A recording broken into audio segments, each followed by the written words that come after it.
Awesome. Thank you, everyone. Let's get started. It's 7:45. I know it's a long evening, and I'll try to keep it as quick as possible, but by all means, ask questions. So today's agenda, we are going to actually go through the briefing. Now, normally this briefing used to be in Optimus room or in some other room before the swim meet.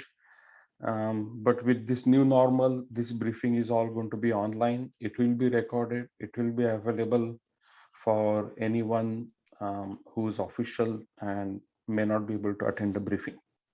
But something to note that previously, if we didn't attend the briefing in the briefing room, you will not get the position sign off.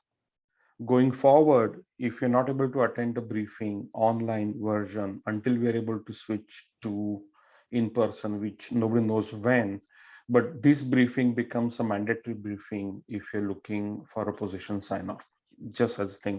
So there won't be any other additional briefing. Once we have done this briefing, Saturday morning, we'll see each other directly on the day. So our agenda today is to go to that level of briefing all the way up to seniors officials briefing. If you're not one of those senior officials and if you want to drop off, by all means, drop off. So this Saturday, we have our first meet. I'm very happy, very excited. Finally, we're at that point. And this is our first trial meet.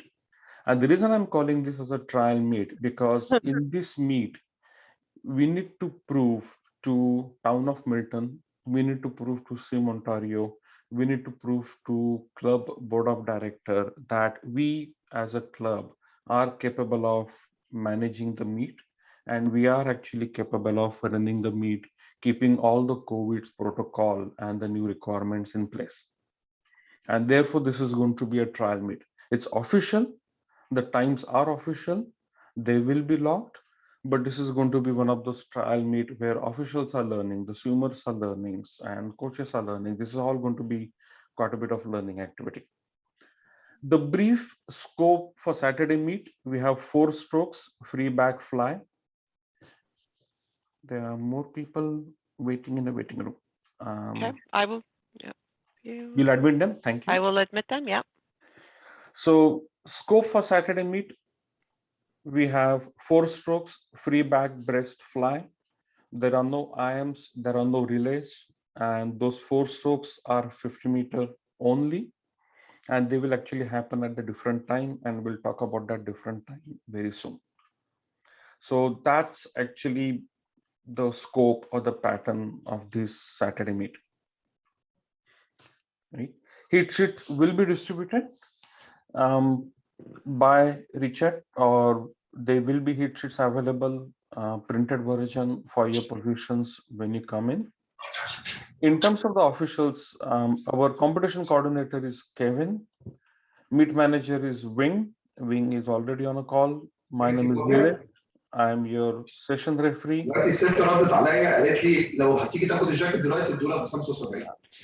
Sorry, if everybody can turn their microphones off in the background.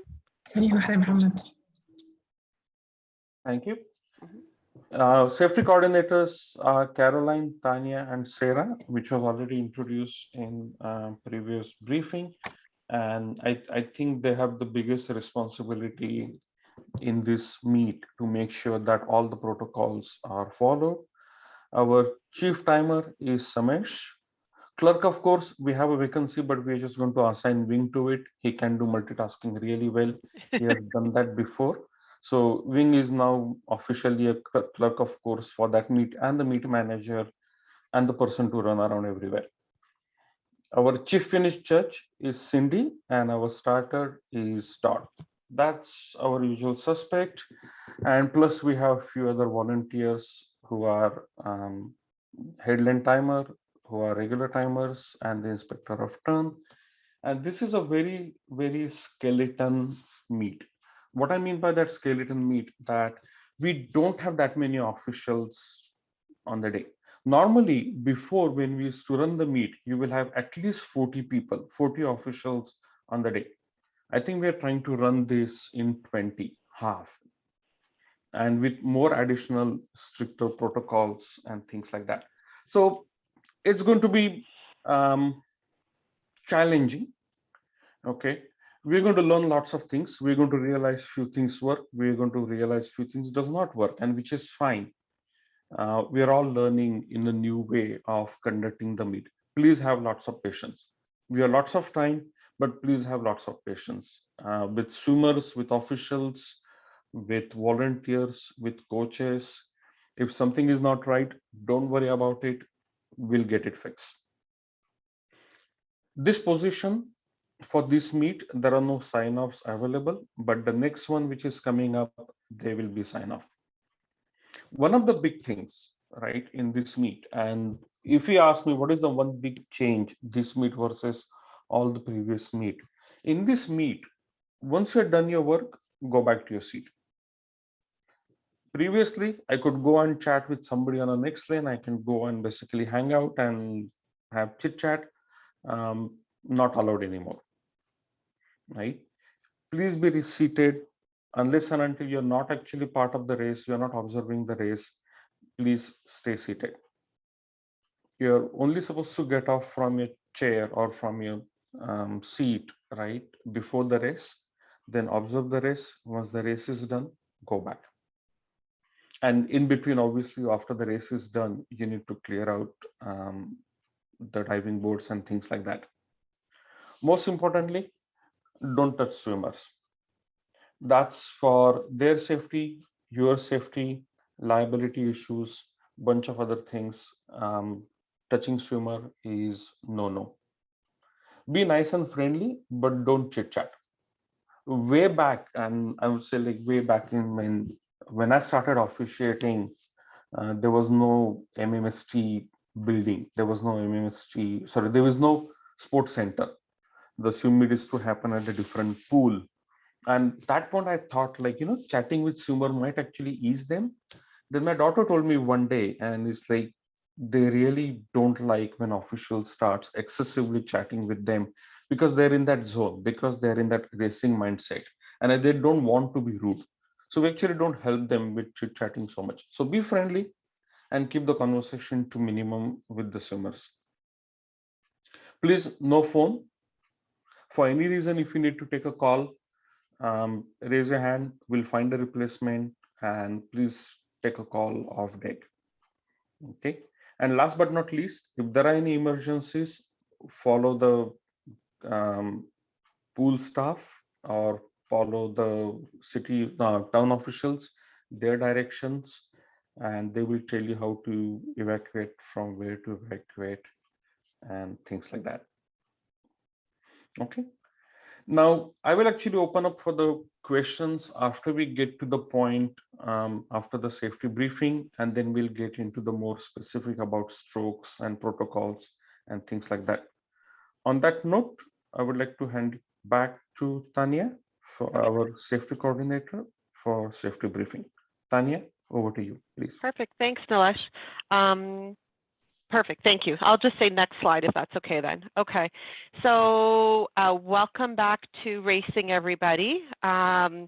Really, what we wanted to do is talk a little bit about what the role of the safety coordinator is. It is a new position that Swim Ontario is requiring all teams to have and to be part of the Return to Racing Committee, as well as to be part of all swim meets from this point forward until they tell us that we no longer need it. Really what the role of the safety coordinator is to coordinate and delegate safety measures related to COVID-19.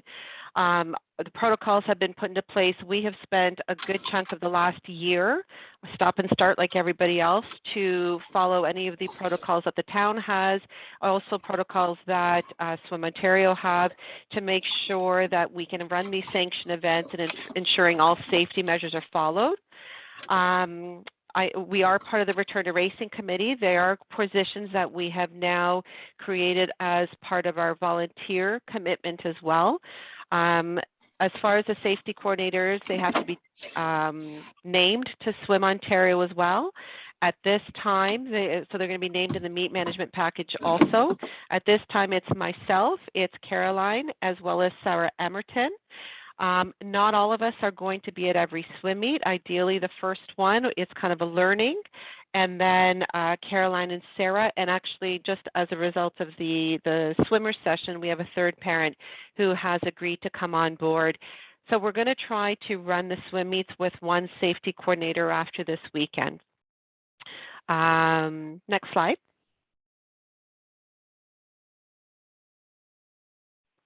Okay, so a couple of things that are going to come into play that's a little bit different, and this is required of all officials. You will know the kids will not be entering through the pool entrance. Officials will not be entering through the pool entrance. We're all going to enter through the south entrance, which is the hockey side, and then you're going to leave from the pool side. So if you were part of the swimmers session, and if not, if you give us a minute, we'll show you a map and we'll go through it a little bit more. You're going to be entering through the hockey entrance on the south side, and then you'll be following the hallway all the way through to the pool deck. We're going to ask everyone to follow the same circular motion through the facility. So go through the change rooms and then right out onto the pool deck. We are going to ask you to go directly to your spot. So as we say to the swimmers, come dressed and ready to go. So if you can leave anything extra in your cars or in a smallest bag possible, just so we have really just you kind of sitting in your chair and ready to go. The safety coordinator will ensure that all swimmers, officials, coaches, and volunteers complete the COVID-19 screen. This is a Google form. You will be given the link prior to, I'm not sure when Richard will send it out, but on Friday it'll likely be sent out. This is not a vaccination. This is a COVID screening tool. It's a Google form that we're asking everybody to complete. What that does is it fulfills a requirement from SWIM Ontario to maintain documentation of everybody that has been on the deck during a session. We're going to ask you to do it no more than 12 hours before the start of the race. So for those of us who are on deck at 5:15, you can do it from 5:15 p.m. on until the next morning. We are going to ask you to have it completed at least 1 hour before the start of the session, because safety coordinators are required to print off those completed results, provide a copy to the coaches to confirm, really it's an attendance confirmation. We also need to confirm that everybody who has completed the screen is a no, and we do need to provide the meet manager and the referee a copy of that screen. We cannot start racing until everybody has signed off on that. That is also part of our safety checklist and part of the return to race, so it needs to be done. So we are going to ask everybody to please complete that screen. I will not have access to technology to be able to give you a tablet or a phone the morning of. So please make sure that you have that completed, or if you can have it completed, you know, that hour before, that would be greatly appreciated. Okay. Next slide. Again, what we're going to do is we're going to give a copy to the coaches. We're going to give a copy to meet managers as well as to the referees. Any discrepancy, we're certainly going to try to resolve with the coaches. So what that basically means is the not passing screening. So any swimmers who don't pass screening, this is more just for your information, so everybody, any of the officials know what we're doing. Coaches are going to inform the meet manager and safety coordinator if we need to scratch. If a coach doesn't, then there needs to be an alternate coach, and the meet manager and safety coordinator will be involved. Any officials who don't pass, again, please send an email to the meet manager the morning of, or even send it off to Richard. And then we'll reassess the officials grid. Again, as Melissa said, we are operating on minimum. We can go down even lower than the 17 that we have. We would prefer not to. So please just make sure that you don't have any symptoms. If you do, however, please do not attend. You know, if you have allergies, if you have a known condition, asthma, and you know that those are not anything to do with COVID symptoms, that's a different story. But if you have any inkling, I know that we're starting to see some of the kids being sent home from school because of knowledge of somebody in their class. Please, we're not going to hold anybody you're not in trouble, but we're going to ask you not to show up, but we will certainly give you opportunities to, be able to make up some points and to participate in another meet. And then if the meet manager, safety coordinator, referee doesn't pass screening, we have a backup plan as well. Knock on wood, none of us will need to implement that, but it's there. Hang on, I'm going to admit. There we go. Next slide, Nilesh. So this is a map that we also just showed the kids in the swimmers briefing. So as you can follow the red arrows, you're going to enter through the hockey entrance is what we'll just call it for now. Enter the red, follow it along, cut through the change rooms onto the deck. I know it's easier to go right, but we're going to ask everyone to demonstrate for the swimmers as well. Go left, go along the back of the small pool and do a full circle around in front of the bleachers and go right to your spots. There is still going to be an officials table where we normally have it on the kind of the north side of the pool there. Thank you. It's like Vanna White, just with an arrow. But we are asking everyone to be an example for the swimmers. We're asking them to follow the same pathways and follow the walking through.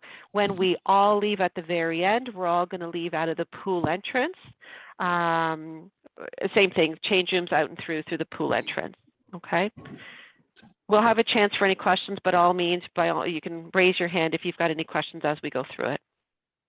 Okay, next slide. So really the safety coordinator is going to be responsible for enforcing any disinfectant protocols. As Nilesh mentioned in the beginning, we're hopefully quite used to all of this by this point. We are just asking for everyone to work together. A lot of it is we want to make sure that the town and Swim Ontario knows that we are able to follow a safe protocols, have a safe swim meet, and with that, we are asking that if we are asking you to correct how your mask is being worn, whether that's covering your nose and mouth, making sure we're not pulling it down. We want to also lead by example. We're asking just kind of a respectful communication. We're not trying to be difficult. We really just want to make sure that everyone's following the protocols. So we're going to be asking the kids as well as yourselves to make sure your mask is being worn properly. There will be sanitizers at the blocks. Please use the sanitizer if you're not comfortable using it. You're welcome to bring your own, but that will be there and available. And we will kind of spread out some sanitizers throughout as well. For those of you who are going to be using pens or clipboards or stopwatches, they will be cleaned prior, and then they will be cleaned following as well. So as far as swimmers, we're not going to be using the marshalling area that we would typically use beside the little pool. Swimmers are basically going to be marshaled on the bottom row of the bleachers closest to the blocks. And that's where they will be marshaled. There will be no actual marshal. They will be self-marshaling, which is why we're going to start with the older kids, and hopefully they'll be able to help us see if what we've planned is going to work fine. We are going to be having some spray provided to us by the town. So officials, so whether it's a timekeeper or strokes and turn, we're going to ask you to just spray the block between swimmers as well, particularly trying to get the edge where their hands are. I don't think we have to completely soak it, but we could definitely give it a spray. We're also going to ask you to maintain your distancing from other officials and from swimmers. And I think later on, Nilesh, you'll be talking about the DQ protocol, which I think is going to look a little bit different just because of the distancing. So we'll review that in a few minutes. Again, safety coordinators, we will be wearing our red shirts. If we can find the safety vets, we'll be wearing those as well. We're just going to keep ensuring that the officials, as well as all the swimmers, coaches, are going to be reminded of social distancing, their distances on the bleachers, correct flow around the pool deck, wearing your masks, hand hygiene, so on and so forth. Officials, you must wear a mask that is self-provided during the entire session. And I know that in other meets, we've been able to provide refreshments, but we will not have an open kitchen, and we will not be providing any refreshments. Next slide. What we are going to ask is to also help be a reminder for the swimmers. The safety coordinator is definitely going to need a little bit of help, especially for this first swim meet, because we're going to be switching from the seniors to the senior debs midway.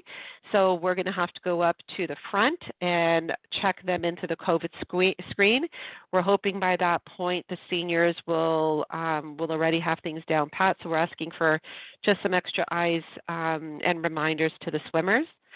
What the swimmers are going to do is they're going to come up to the block prepared and ready to go. They're going to be marshaled in their swimsuits, cap, and goggles. All they're going to have is a baggie and a mask. When they come to the block, they're going to be asked to put their mask. The last thing that they're going to do is pull their mask off, put it in a plastic baggie.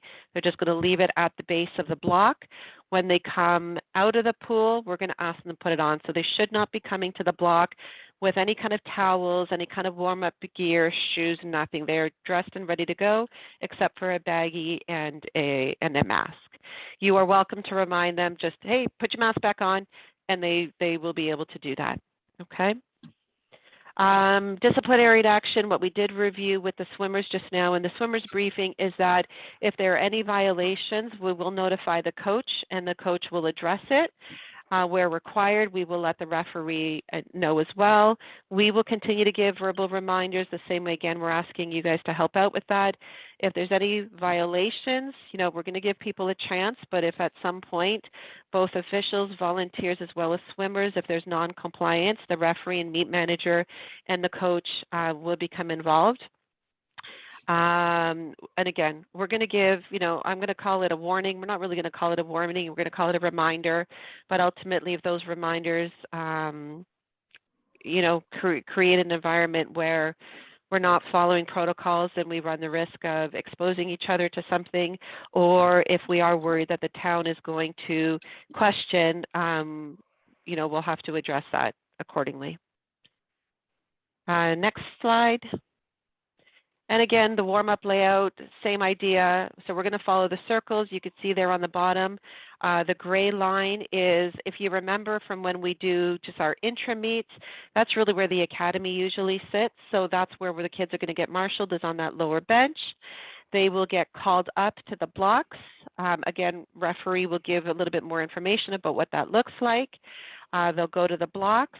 They'll take their mask off last minute. They'll do their swim, come back, put their mask immediately back on before they walk around anywhere, and then they're going to continue in that counterclockwise circle. There will be some tape and some pylons and some caution tape that we're going to try to put up tomorrow. So those of you who are on here doing setup, you will help mark that space.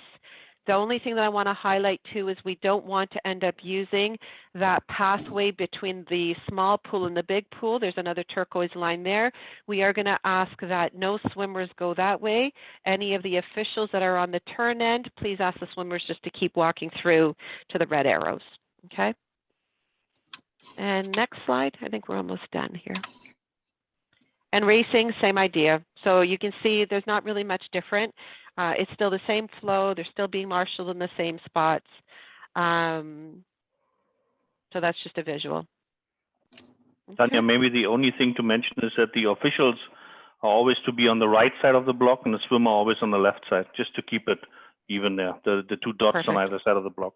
Yeah, thank you, Ralph. So you guys can see that there where the officials are going to stand. And same thing as Nilesh said, when you're done, have a seat, but just make sure you're keeping your distance between each other and from the swimmer as well. Okay, thanks, Ralph. Okay, that's it. Any questions about the safety part? No? If you're on setup, I don't know whether you need to stay for the rest of the briefing, so you are welcome to log off, Nilesh, unless you were. No, maybe just hold on, Tanya. For the Yes? equipment, we still don't have approval of when we can actually go in for the equipment setup on Friday night. So Varun, Jamie, and Brandon, I'll get in touch with you, and Spencer once Richard confirms from the town when we are actually allowed in to set up on Friday night. Okay. Thanks, Ralph. Okay. Over to you, Nilesh. Thank you, Tanya. So let's get into the nitty-gritty details of the swim meet. So the first briefing is basically about the timing. I think it's the most important position in the entire meet.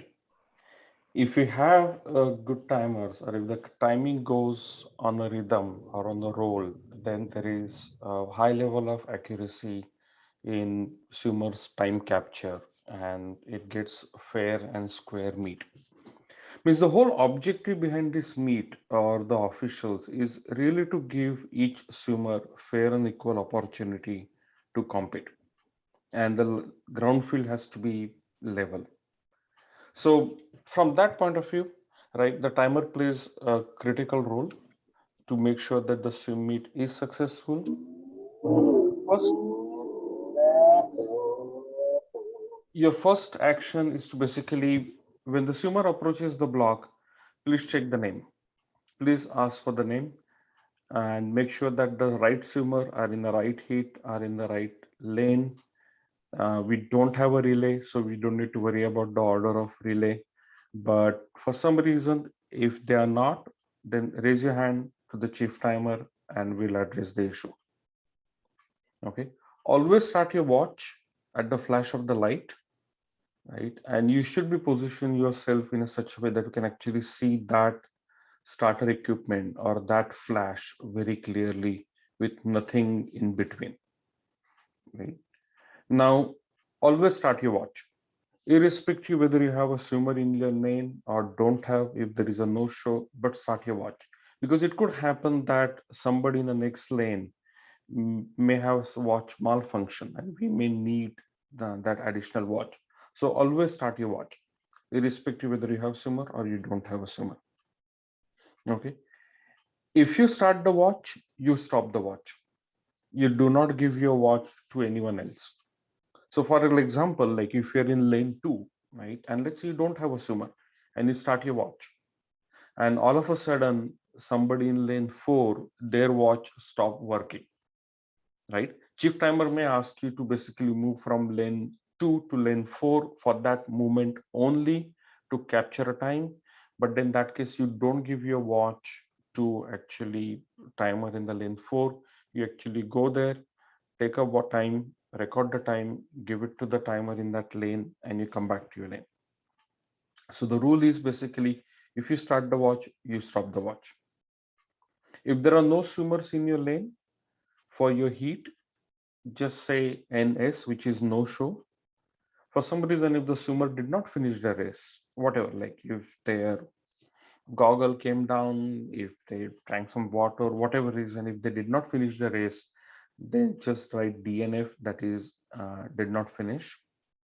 Always record your time to the hundredth of the seconds, which is 0.99 level, which you will see on your stopwatch.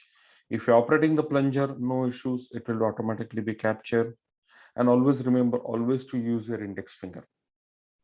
Thumb is not as fast, apparently. Index finger is more responsive.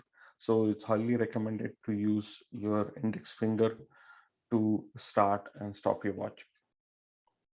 Also, when you're actually standing for the finish, make sure you actually stand on the edge where you can actually see the wall very clearly.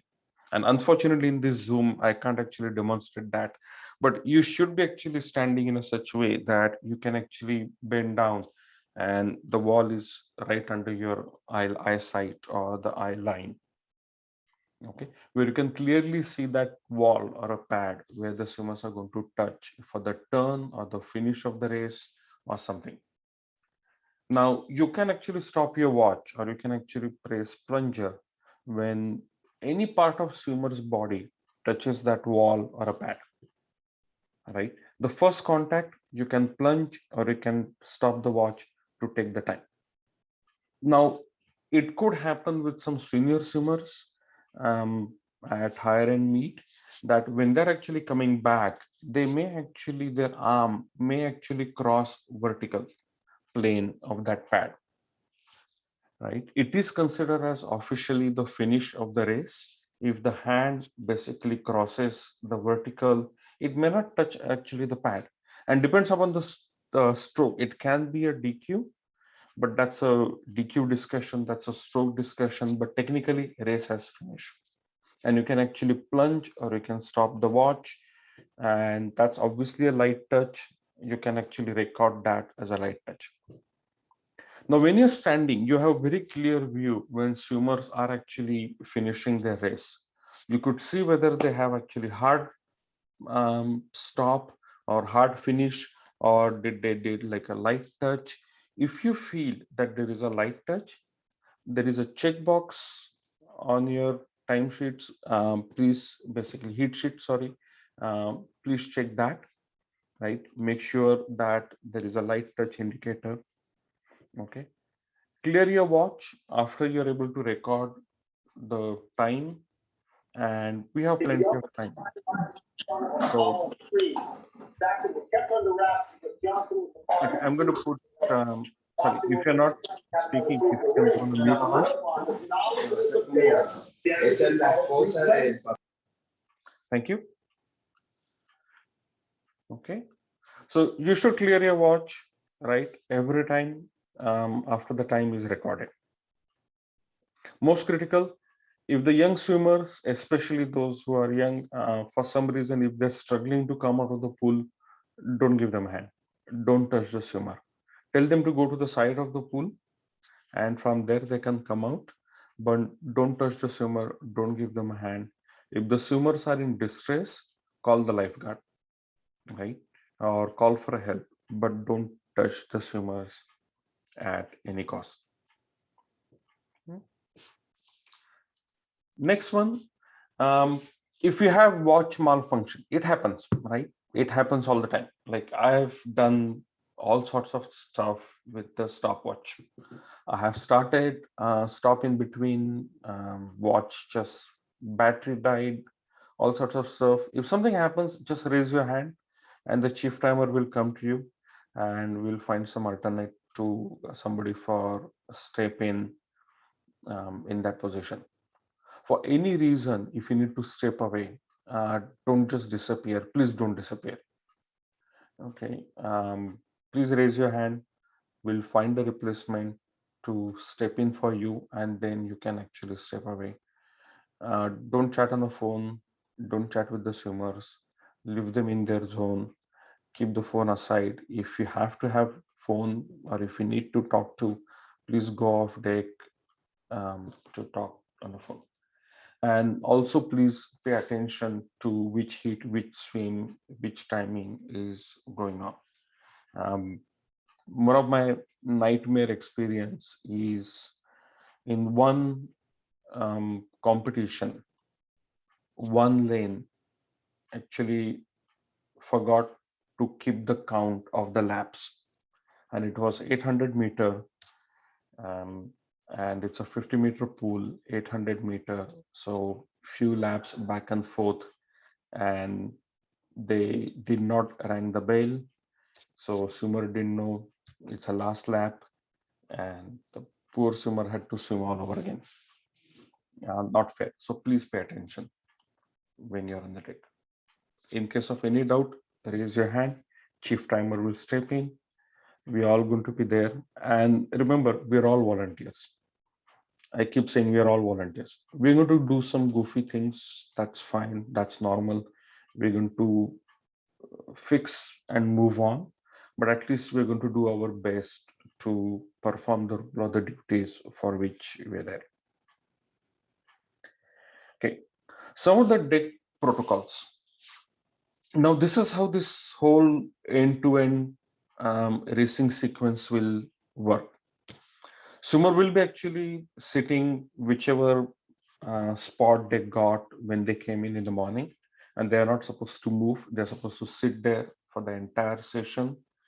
Now there will be a flip chart. Flip chart. There will be somebody. I think Wing. There will be. I told you Wing can do actually multiple tasks really well. So he's going to be clerk, of course. He's going to be the heat chart controller and the meet manager. Right. So there will be a flip chart which will actually show what heat is being marshaled, and the swimmers are actually supposed to come at the front of the bleachers over there where there is a designated spot for them to sit. The entire heat will actually sit over there. There is no marshalling. There are no people marshalling. It's a self-marshal. It could happen that the swimmer might miss their race, but we'll deal with that scenario if when happens. Seniors, I doubt it. Juniors could happen. Novice, definitely. And luckily for this meet, we don't have novice. But whenever we do novice, and if you're still in the self-marshal mode, we're going to have those challenges. But now swimmers are actually sitting in that marshalling area. Now, if you're a headland timer or if you're a timer, right, you are assigned to that lane, there will be a spray bottle. Once the previous heat swimmers are out of the pool, you can use a spray bottle, spray on that basically the area, right? And once everybody is clear, then as a referee, I will give signal or indicator for the heat which is actually sitting right behind me to go behind the block. Okay. So just to recap, swimmers will actually self-marshal to the bleachers where there is a designated marshalling. Only one heat marshal, self-marshal at a time. When the swimmers from previous heat has cleared the pool and taken their mask and their Ziploc bag and they have gone away, as a headland timer or as a timer, you have that disinfected bottle next to the block. You spray the block, especially where there is a high touch surface. And once you have done it, you will go back to your seat. And that's where the entire basically block area is clear. And we'll give the indicator now swimmer can actually go behind the block. You will check their name, make sure that the right swimmer, right heat, right lane are there. They will be standing next to the block. As Tanya and Ralph mentioned, swimmer stays left of the block, timer stays right of the block. Okay. There'll be referee whistle. Swimmer will get on the block, right? And then now heat will be handed over to the starter. Starter will give the signal and the race will start. Once the race is finished, right? It's all 50s. So therefore, when they're coming back, you as a timer or a headland timer or a strokes and turn judge, you will be actually standing next to the block, right hand side. You'll be observing the finish, right? You will be actually stepping up to make sure that you can see the pad, you can see the wall very clearly, right? Swimmer will actually finish the race based upon the stroke. It could be two hand, single hand touch that we will talk briefly in a strokes meeting. You will use the plunger, you will use the stopwatch, and then that race is done. Then we're going to clear the pool. Once the race is done, you can actually go back to your chair and you can remain sitting. Okay. Then we clear the pool, swimmers will come out. And once the swimmers will come out, they will actually go in anti-clockwise direction. If some swimmer in their zone decided to turn wrong way, please stop them and tell them to go other way. Swimmers will go anti-clockwise to their designated spot. And now you will go back, use the disinfectant, spray the block, the next hit will come in. Okay. As an official, right? Because this process is going to take time, you don't have to hang on to that spot. You can actually go back to your chair, to your spot, take a seat until the heat is being ready. Okay. You remain there until the swimmers are actually close to the block and they're about to race. And then you basically take your position. And after the race is done, go back to your seat. This is to avoid any kind of cross lane talking, contamination, exchanges, or anything. Now, if you're a headland timer, we don't have a split, it's just 50. We're going to use the plunger. Please watch out for swimsuit, taping, right? It's a standard instruction. You don't have to object, let swimmer swim, note down, come and talk to referee, come and talk to me. and then we'll deal with it whether that swimsuit is appropriate, authorized, official, whether taping was allowed or not. They could have a bandage. That doesn't mean that they cannot swim. We'll deal with that later. Let the swimmer swim. But just note down if you see any taping, if you feel the swimsuit is not as per the regulations. Okay. Always step forward. Make sure you can actually see clearly. You are actually headland timer or the inspector of turn jurisdiction is when they start the race or when they're actually doing the turn and on when they're finishing the turn. All these three events you need to observe as an inspector of turn. It's a dual duty as a headland timer and as an inspector of turn. That is that start appropriate, is the turn appropriate, and is the finish appropriate? Is there any disqualification in that one? Now, if you're at the other end of the pool as inspector of turns, okay, you could be assigned to multiple lane. I think in this case, you are assigned to multiple lane, but please watch and observe one lane at a time.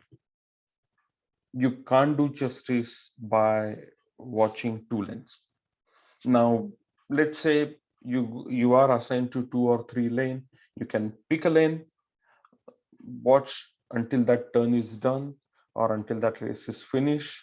And if you still have time, you can go to other lane to observe. But don't stand in between two lanes and try to watch both. That's not fair to swimmer. Okay. Your jurisdiction is to basically the start, turn, and the finish. Right. And during the DQ protocol, we'll talk about how you capture the DQ and how you communicate the DQ. But as an inspector of turn, make sure that all the stroke requirements are met during the turn, especially, and during the finish and the start. Okay. DQ procedure, it's straightforward. One thing I want to say that all the benefit of doubt will go to swimmers. Now, when you actually come and discuss DQ with me as a referee, I will be actually paying attention to the pool. So I have a pool in front of me. I have a 8 lane things going on. I need to pay attention over there. So I may not actually look at you when I'm talking to you. I'm not trying to be rude. I'm not trying to be disrespectful. So please forgive me. I cannot be looking at you and discussing the DQ. So you will be standing 6 feet apart. Okay. In general, there is a challenge with my Indian accent, right? Even if I'm speaking, looking at you and speaking, sometimes I get excited, I speak fast, and that's it, I lost everyone. Now, with the mask, looking in different direction, you talking to me, we're going to see how it goes this Saturday. Okay. But please feel free to tell me, say, sorry, I'm not able to understand what you're saying. I don't mind, I will repeat. Now, when we're discussing the DQ, I'm going to actually challenge your DQ. I'm going to ask question. I'm going to actually represent a swimmer there. I'm going to advocate for swimmer because your DQ has to be solid. Your DQ has to be clean, no doubt, no ambiguity. Has to be clean cut. What I call as a clean cut DQ. The reason I'm saying that not for this meet, but when you go to the higher meet, the DQs can actually be challenged by coaches and by swimmer, right? And when there is a challenge, when there is objection on the DQ by coach or a swimmer, by mainly by coach or a swim team, as a referee, I represent you over there. You could be there based upon the DQ, but I represent you. So I need to be sure that there is no doubt, there is no technicality, right? So when you're capturing the DQ, make sure your event, heat, lane, swimmer name, type of infraction, and at what point in a racing that infraction happen. You need to note it down. Okay. So did it happen when swimmer was at 25-meter lap or did it happen when swimmer was at 50-meter lap? Typical question was, okay, what happened? What was your position? What did you see? What did swimmer do? Right? This is the typical discussion point. It happens. And don't be afraid to write a DQ. And it sometimes feels difficult to write a DQ for little kids, but you're not actually disqualifying a swimmer. You're just disqualifying that one specific race. And it's for their good. Because if their strokes has some error, their strokes need some fine tuning, some perfection, they better learn it now and not make it their habit. So don't be afraid to write a DQ. I had to actually write a DQ for my daughter many years back, and I had written DQ for my son. I still get greeting cards for Father's Day. So we're still talking with each other. So they will get over it. So please don't be afraid to write a DQ. It's actually for their good. But DQ has to be like solid, no ambiguity. Now, once you have captured that DQ information, come and talk to me. We'll have a discussion. We'll make sure that that DQ has no ambiguity, no technicality, and it's a valid DQ. Okay. Now, when I'm asking this question, I'm representing a swimmer. So I'm going to ask those questions. There is no reflection on your ability. I just want to make sure that you have captured and covered every possibility of that DQ. And if you say yes, DQ is good, you will get the DQ slip, fill in the DQ slips, give it back to me, and you can go back to your spot. Okay. Now this DQ procedure, we're going to try how it goes for this meet. If not, we may have to fine tune as we go along. As we say that this is a very different type of meet that we are going to conduct, and there are going to be a lot of learnings as we go along. Now the next one is actually strokes briefing. So before I get into strokes briefing, is there any questions related to SimMeet that I can help answer? So it looks like there was only 2 questions. The first question, Lisa, was how many timers will we have at the start? I don't know, Ralph, if that's a question for you. I'm sorry, I was on mute. Every lane, there's only 4 timers, right? But the strokes and turn judges at the head end, they're going to be timekeepers as well, right? So you're doing dual function. So every lane will have a person, and so there will be 8 watches basically for 8 lanes. Okay. And the second question was, is there any first-time timekeepers? Ralph, I don't know if you can speak to that based on who you know signed up. So we have for timekeeper, I don't know whether they're first time Brooke, Emflet, Kelly, Hamid Al Rafi, and Luke LeBlanc. Is any of you first time timekeeper?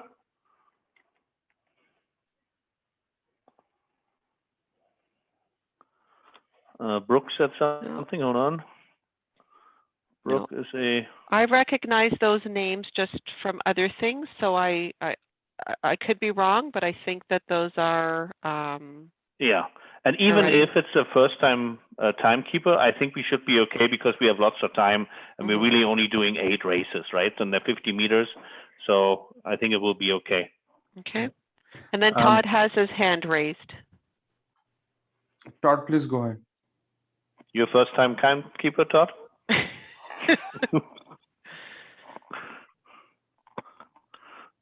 1, 2.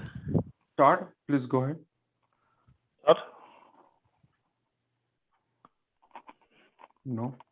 Okay, we'll come back, Todd, if and then Sammy has his hand raised as well. Yeah, just is as you said, Rolf, there's only one timekeeper per lane. That's right.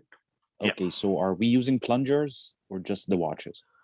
Plungers as well, yes. Equipment is working. We just have to find a time to set it up. So the timekeeper would be using both? Yeah. Correct. Okay, so just to highlight that the plunger will not be pressed at the beginning. But since there are no first-time timekeepers, I believe everybody knows that. That's a good point. That's a good point, Samish. Sorry, it's Lisa here. Can I just clarify? So there's going to be a single individual person at the head of the lane with the watch and the plunger. Yeah, Okay. right. And the Thanks. clipboard Okay. That's going to be hectic. All right. And the spray. and the spray bottle. Yeah, let me, this is Wing here, the meet manager here. Let me just comfort you guys a bit. Typically, we allow very little time, something like 5 to 10 seconds between swimmers. But this time we are allowing a little bit more. We're allowing up to 30 seconds. So we got ample time to do everything you just mentioned there, Lisa. I hope. Okay. Thanks. Yeah. And as far as And the spray and the sanitizer, we're hoping, I mean, we may be being overly cautious, but I'd rather us be overly cautious from a safety perspective. And those may be things that we can kind of adjust and change as time goes on. And Brooke, I see Brooke says, go gadget arms. You're absolutely right. There you go. Yeah. Tanya, can you just explain a bit what we are supposed to spray? Is it just the upper portion of the block, or is it when they do backstroke, where they grab the hands, or what is the intent there? Yeah, so really what it is it's really all touch points is what we were looking at. We didn't really have a discussion about where they're going to hold on to for the backstroke, because that is in the water. I think if we spray that, it's going to be extra slippery. So I think as long as we're all, making sure that we're having reminders to use sanitizers, which will be at every block, but also when they hold the bottom of the block before they dive, we just want to give that a spray. Again, all just touch points. So again, Yeah, you I don't think have to soak it, but it's just a touch point spray. I believe the block might get slippery if we spray it all as well. Yeah, and it might, and that's something that we'll just have to adapt and adjust. At this time, the town is aware. They haven't insisted that we do it. I think we're just being extra cautious. So we can So see if we how it can goes. if we can just keep the spray on the part where their hands touch the block instead of the whole block where they keep their feet. Yeah. That's really what we're looking at. It's just that very edge where they grip their fingers onto the edge. Does this Okay. spray dry quickly? Because it sounds like it could be dangerous. No, it's the spray. Yeah, it's the spray that the town uses when they spray the equipment. That's why we're using what they're providing us. Again, if we end up doing it after every single person, I don't know that we're going to be able to do it. It is there, so even if we do it every couple, even if we can remind the swimmers, just wash your hands before you touch it, that'll eliminate maybe needing even to spray it. So I think we just have to. We kind of have to roll with it. We can either spray it, and if we find that it does get slippery through everyone, again, the town says we're okay. If it gets slippery, obviously we're going to pivot. But if we can even just say to the kids, instead of spraying it, just get them to, pump some sanitizer before they get up there and touch it, we're good as well. Then you don't have to spray it. Again, Okay, it's all about touch points. So yeah, sanitizer sounds better to me. Safer. And that's why we have enough to go around the pool. So there will be one at every block. Yep. Yeah. Sorry, Okay. go ahead, Nilesh. Awesome. So let's do a strokes briefing. We're a little behind. Try to catch up. If you're a timer and if you want to log off, please go ahead, log off. Next, we'll do the strokes briefing. And before the timers log off, is it clear now when you want everybody to show up and wing? Is that time clarified? It's a 5:25 that it says on the website. Is that okay? Or is there any other changes to that? No, I think in the previous briefing there was mentioned. So, but Wing, if you don't mind just reiterating what time you That is want. correct. I mean, the idea is that we all come in at the same time. The swimmers will come in, and then they'll go to the blocks, go into the pool and get ready and start warming up. And then the rest of us will all come in, including myself, will come in and will get screened by Tanya and her deputy. Then we can all go in there and take our seats. Mm-hmm. Okay, but the idea is that less people moving around will make it so much easier for everyone. And that's what Swim Ontario is looking for, to see if we can get ourselves established. Actually, to be fair to all of us, we are doing just a stage 2 according to Swim Ontario, so that we have to prove ourselves that we are capable of running a meet before we go to the next level. So the next level, which will be in November, we can run it a lot better with multiple sessions and a bit longer time. But this one here, we're really, really restricted. And Swim Ontario gave Ralph and myself a lot of hard time. We went through 5 versions of the meat package before we got it approved. But we had to do it, or we could not get any more sanctions. We had no choice. What time? So what time when So- you want officials So to officials show up at pool? officials, when they bring their swimmers, they hang around a bit, and once the swimmers have gone in, we officials will follow in at around 5:30 in the morning. Okay. So we're going to ask the same as the swimmers then. If you could be there at 5:15, let me check in the swimmers, or let the safety coordinator check in the swimmers. And then once the swimmers are through, then we'll check in all of the officials. I know it's going to be a little bit of a wait, but it is a lot easier from the safety coordinator perspective to get everybody in, checked off. Then we can print off all the forms and give it to Nilesh so he can sign off. So can I suggest 5:15 with all the swimmers, but we'll let the swimmers go through first. Okay. Sounds good. Thank you. Thank you. Sorry, Todd and Samish, you have your hand raised. You have questions? No, I did ask my question, so Okay. I'm good. Just the final comment, because you mentioned that everybody has to stay in place. For me, I'll be the shift timer. I don't have a place to stay in. I have to go between the timekeepers all the time. So just to make sure everything is in Yep. shape. So Like certain Yeah. certain positions requires movement, right? And those movements are as and when they're necessary, right? So if you're actually at one location and if everything is running smooth, then you may have to just briefly go to verify the times and that's it. Or Yes, somebody sir. needs the time and things like that. Sami will place an extra chair with a 2-meter distance in a location, and that's then your designated spot. And when you have to move, you move around. And I think for you, we can, Tanya, maybe look at that for the chief timekeeper. He can move opposite the normal traffic flow because he has to get to a timekeeper, obviously, right? Yeah, that absolutely makes sense. Again, Yeah. just as long as you're maintaining your distancing Yeah. and you're wearing a And mask. Otherwise, I the have race is to over by the stay- time he walks around. Yeah. if I have to stay on the chair, just get me a wheelchair and I'll use Yeah. it.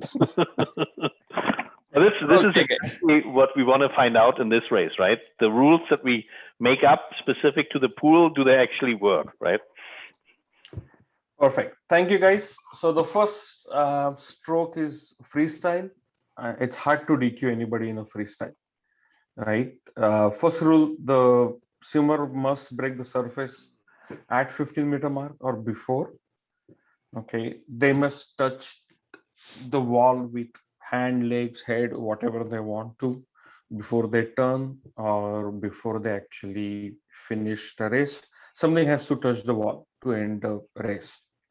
Okay, they can actually stand in the middle of a lane, right? They can't pull on the lane rope. If they're standing, they cannot actually take that as an advantage to jumpstart the race. So they have to actually stand, go up, and then bend, and then go forward. But freestyle, they can swim any stroke they feel like, right? So hardly anything to DQ. As long as they touch the wall, that's good. As long as they break the surface at 15-meter mark, that's good. And that's about it. Next one is a backstroke. Now, in a backstroke, you need to make sure that the toes are in actually contact with the pad, right? Both toes. Sorry, Todd, you have question?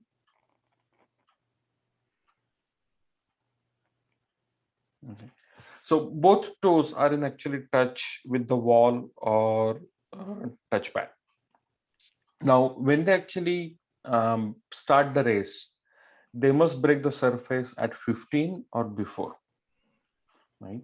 And they must actually break the surface even at each turn at 15 or before. Okay. Now, throughout the swim, right, they have to actually break the surface throughout their entire race. The only exception is basically at the start or at the end. Right? That 15-meter mark, they can be completely submerged As long as they surface before that 15-meter mark or on that 15-meter mark, that's good. But otherwise, throughout the race, they need to be surface. They must remain on their back. That means when they're actually swimming, the only exception is for the turn, they can turn. But if they're actually swimming, they have to remain on the back. They cannot be basically crossing 90-degree plane, because sometimes when they're swimming, they may actually go and their shoulder may actually cross 90-degree plane. That's a DQ. Mhm. Now, swimmer may actually start to initiate a turn, right? They may actually turn on their breast, do one arm pull or to do a double arm pull. And as soon as they do one arm pull or one double arm pull, right, they have to actually immediately initiate the turn. They cannot glide. They cannot do a arm pull and keep gliding towards the basically wall, right? As soon as their arm pull is done, they have to initiate the turn. Now, swimmer may actually touch the pad or a wall on their back and then turn any which way. As long as they leave on their back, that's good enough. Okay. Swimmers may actually turn on their breast and they realize that, oh, they're too close to wall and they don't have time to initiate the turn. They can just basically touch. Like in that case, they actually flip on their breast and they're right at the wall. They just touch it and that's okay too. But they need to leave on their back in any which way, right? They can come back, touch the wall, turn, right? They can flip on their breast, initiate the turn, or they can just flip on it and then touch the wall and go back. But in either case, they have to actually go back on their back. There's no exceptions to that one. They have to finish the race on their back, and at the time of finish, they cannot be submerged. Some part of the body must actually break the surface. Okay. That's backstroke.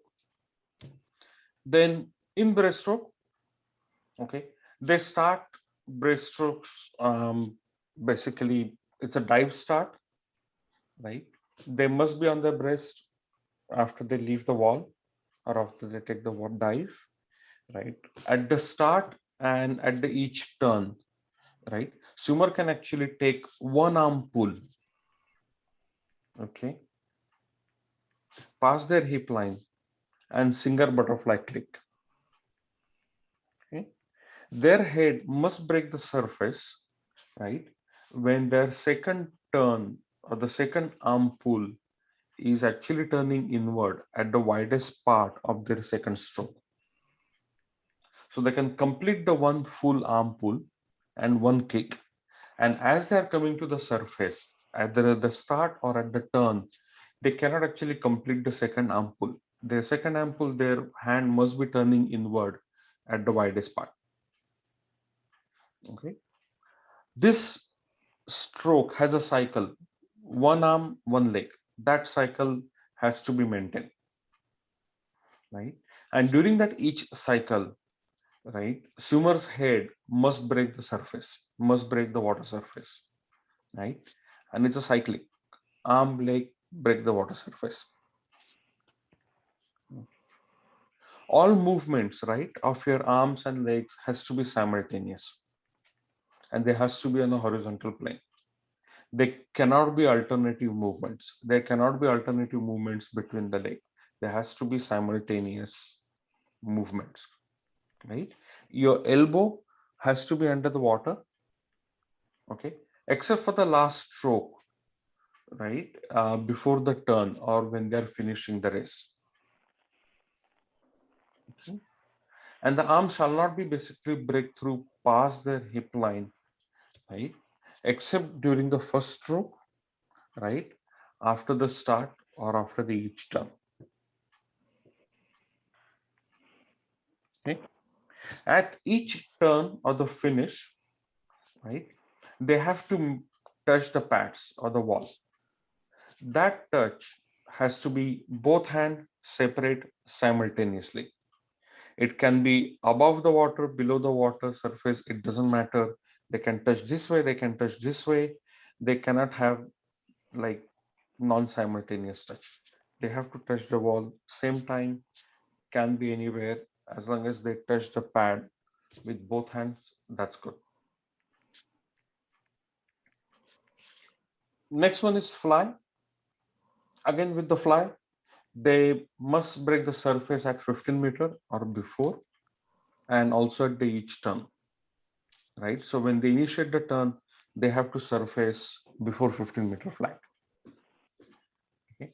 When they start the race or when they initiate the turn, they have to be on their breast. Right. Now, after the each start, right? Sorry, after the start or after the each turn, swimmer can actually take unlimited butterfly kicks, but only one arm pull, right? And that one arm pull should actually bring them to the surface. They cannot actually initiate the second arm pull, right? So after one arm pull, they have to start coming to the surface. They can kick as many kicks as they want.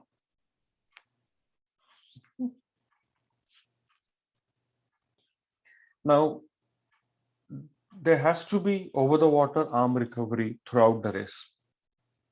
Okay, the arm has to be brought together simultaneously over the water.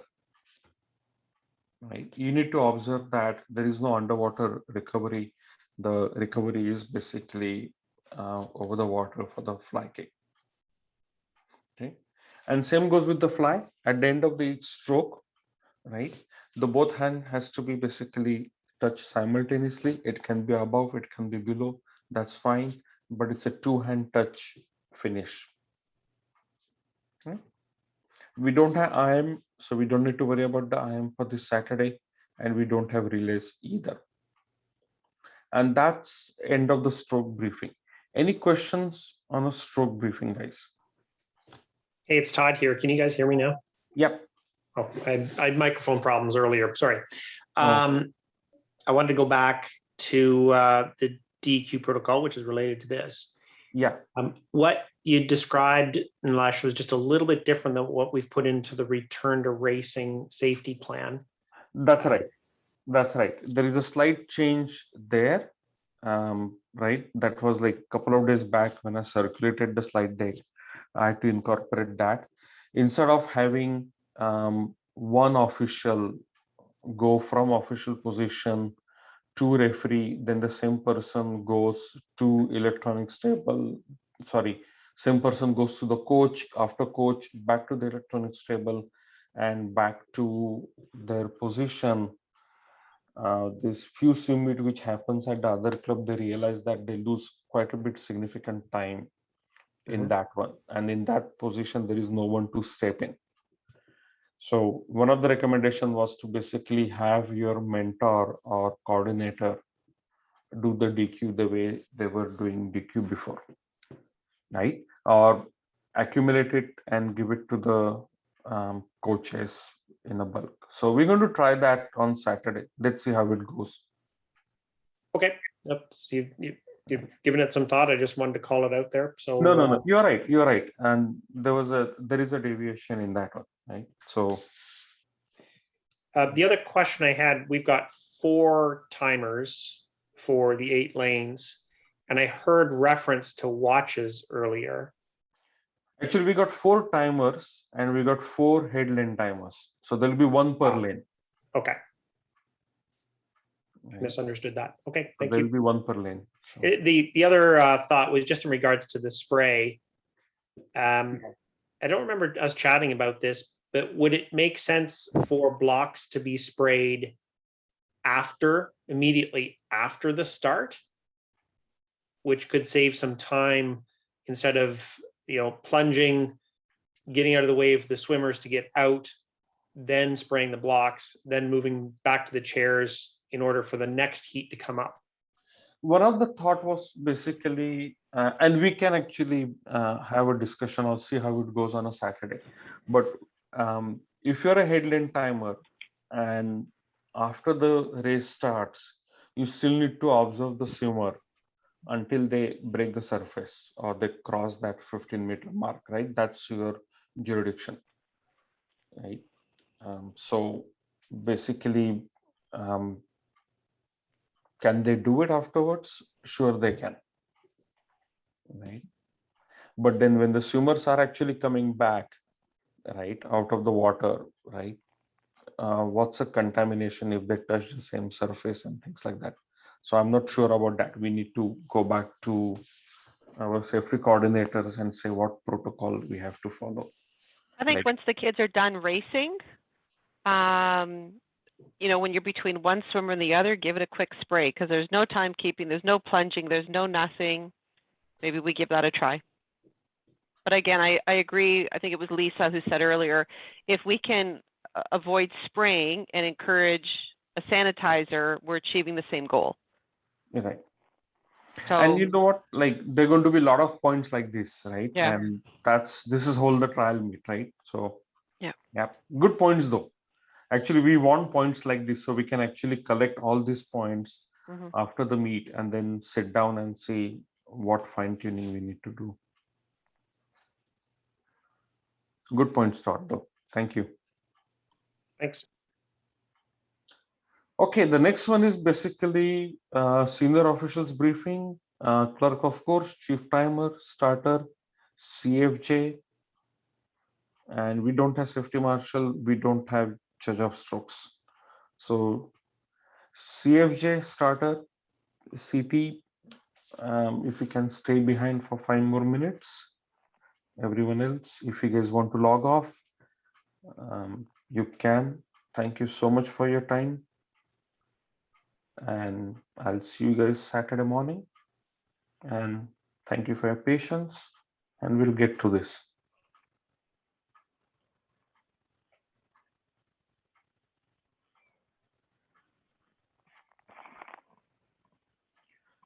Okay, so let's start the seniors briefing. We don't have designated clerk, of course, so you may play a role as an interim over there if you need to. But my understanding for this Saturday, it's just our club. No deck entries, no new hits, no hit consolidation, no show, no show. We already got one. Richard just sent me an update. And Okay. yeah, I've got lots of paper here. So do I manually adjust it or just redo it? Now, one thing, right? I think we have one swimmer in our club who requires assistance. We need to check with Richard if that swimmer who requires assistance. There was one. Nilesh, I think he did say that there was one. I'll send him an email now and I'll tag you into the email. Okay. Yeah, he just sent me an email of the to add Joshua in it and take out Ethan Crawford's. Does the name ring the bell?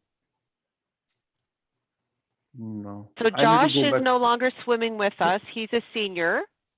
Josh is coming back because Josh is swimming at the academy. Oh, But he's telling me yeah. to add Josh into it and take out Ethan Crawford, who he had inserted before. Hmm. Ethan Crawford's, I've never heard of this guy before, but No, Alex did say, my son did say that there is somebody else who's a university level who's been swimming with them. I wonder if that's who that is. okay. Yes, you know what? My Alex did say something about that the other day. Okay. But we can just email Richard to see if there's any para swimmer. Okay. I will, Right. which I'm doing right now. Because I think the last meet I conducted, right, there was a swimmer who required visual assistance. Yeah, and Sandra used to do that, right? Yes, Right. there was one. There was one in our club. So if that's the case, then we need to actually have that accommodation done for this meet, right? So just one thing. We had one with a couple of them who had Right. hearing But I problems. think like, anyway, let me check with him right now. yeah, I think Wing, like on Friday after you basically circulate the heat sheets, there are no changes. Anything beyond that is no show. Yeah, I already have them printed here, actually. I've got all the 60 odd Okay. links all printed. So I'll reprint it. It's half a ring of paper. No big- Now, guys, here's the question though, right? Like when I look at the heat sheet, right, there is no room there, right, to accommodate for Miss Swim. All right. Mm, Let's say that all swimmer shows up. mhm. We don't have any empty spots to plug in someone who missed him. So we'll try best. Well, there will be some no-shows for sure. Right. So we'll try best, but I'm not actually going to ask you to create a new heat No, for we Miss will Swim. not create new heat. Right. Okay. So we're all good on that one. So no deck entries, scratches is no show. Anyway, there is no charges for that. No new heat, and we'll see if there is a quite a bit of no show, and if you need to consolidate the heat, we will. But that's about it. That's correct. We will not scratch. We will just be no-shows. Yeah. And that flip consolidate. chart, That's right? it. You're going to do the flip chart, right? So I'll I do the was flip chart. okay, perfect. I think that's it for the clerk of course. Chief timer, do we have him still on the call? I think he left already. No, he left already. Okay, starter, Todd, my buddy. Yes. So we're going to be on the opposite end of the pool. Yes. Okay. So we'll try that electronic whistle. See if we can hear that whistle. Right. I have that Fox 40 electronic thing. That's what Swim Canada recommends. Right. And I think we bought 4 of them, so there should be Okay. a couple more in that bin. Okay. No, I have my own. I'll Oh, great. Okay. bring that one. It's the same one, same Fox 40 Okay. thing. But where I was actually going with it, that for some reason, if that whistle is not clear at your end, that Mhm. means the swimmer in lane 1 is not able to hear that whistle. Please let me know. Right. Okay. Yep. Right. And then we're going to clear the pool. So for that clearing the pool, I'm not going to play or use whistle. Otherwise, I'll be like whistling like too many whistles and I'll confuse swimmer. So you may want to do an announcement to clear the pool Okay. after each one. Yep. Right. And the false start rope control is, I think, is on your side. Yes. Right. So I'll rely on you. If there is a false start, you can drop the rope. Okay. Right. And the only piece which we may have to basically take a break, or I have to hand over to either Bernard or Kevin if there is a false start dive by one swimmer, and if you need to write a DQ, because we both need to agree. Right. Okay. And if we have that para swimmer, right, which requires like a touch or the visual assistance, I don't know, we need to see if that swimmer is still swimming, and we may have to talk to Kevin.